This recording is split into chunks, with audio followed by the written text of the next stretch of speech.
Robocop is my favorite cop story. The story of a man being literally transformed into machinery of the state. And the conflict inherent in this duality is central both to the film's story and to some current issues.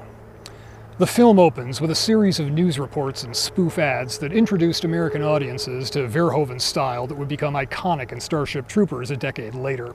But the story really starts with the arrival of Officer Alex Murphy at one of the worst precincts in Detroit.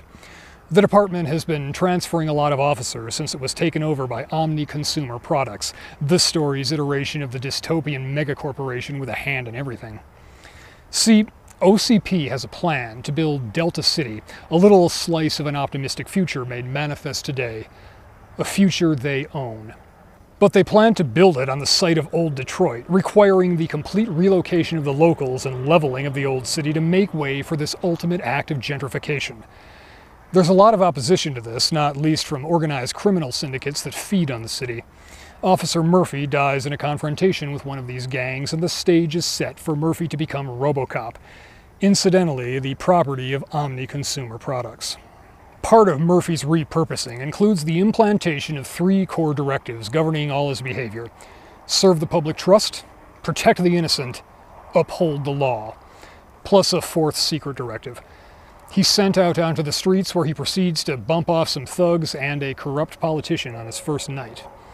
Uphold the law is a basket directive.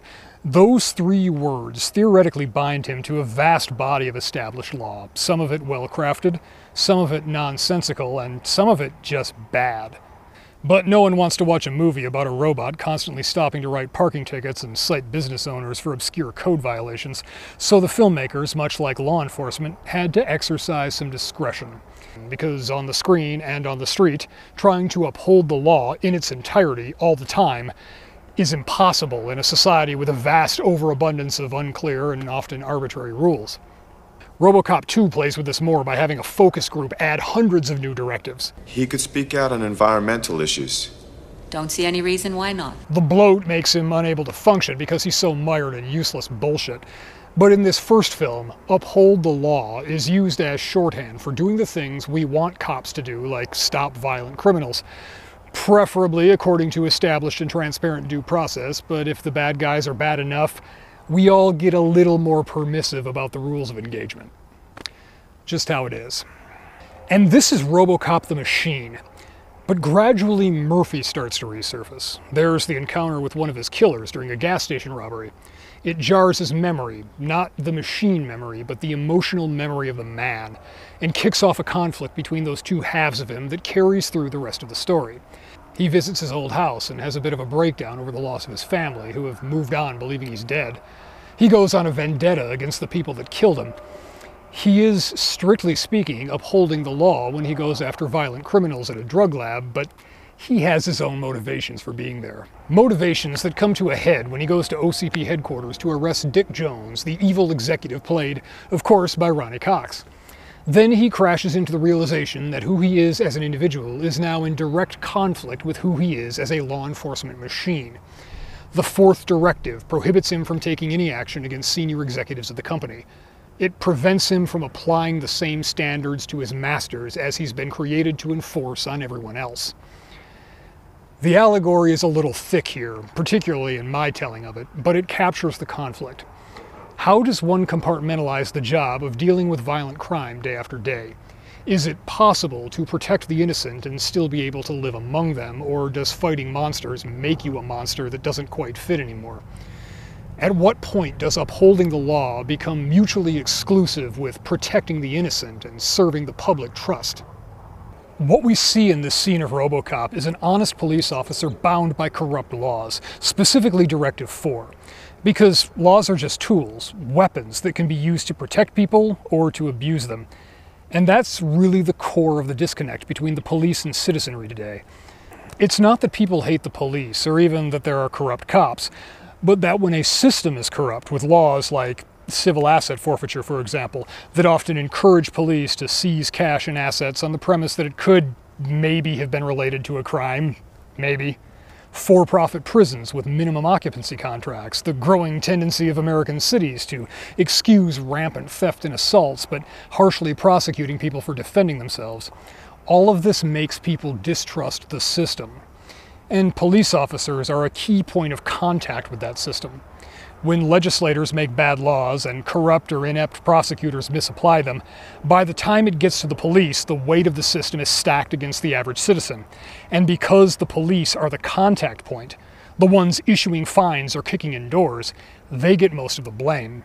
Sometimes they absolutely deserve every ounce of scorn they get. But sometimes they're just the focal point for shit decisions made by other people. And Robocop is in many ways a story of escaping that machinery of the state, because he isn't just a machine, but an individual with his own mind. He's able to break free of slavish obedience to bad rules. My program will not allow me to act against an officer of this company. And only after the CEO is taken hostage, only when it is in his immediate interest to change the rules, is the way cleared to act. Dick, you're fired! Thank you. And the final shot of the film comments on the triumph of the individual over the machine. Nice shooting, son. What's your name? Murphy. But only to a point, because he's still obviously a big clanking robot, which I think really captures the divide that has grown between the police and the general public. Why you can't really have a casual conversation with a cop. Because we never know which we're talking to. The person who's not that different from us, or the machine, the avatar of a system designed to put us in cages. I don't know exactly how to fix it. Defunding the police is not the answer. In fact, I suspect that was a psyop to make sure no real reforms happened. And it played a big part in making a lot of the good ones quit and do something else, making the situation even worse. Have you noticed that a lot of the same people in the defund movement also want more laws on everything from gun control to climate change? But just backing the blue doesn't help either, not when we have corrupt laws, politically motivated prosecutions, and bad cops literally getting away with murder. Officer Philip Brailsford executing Daniel Shaver in a hotel hallway, for example. Incidentally, that's why the thin blue line flag is so polarizing.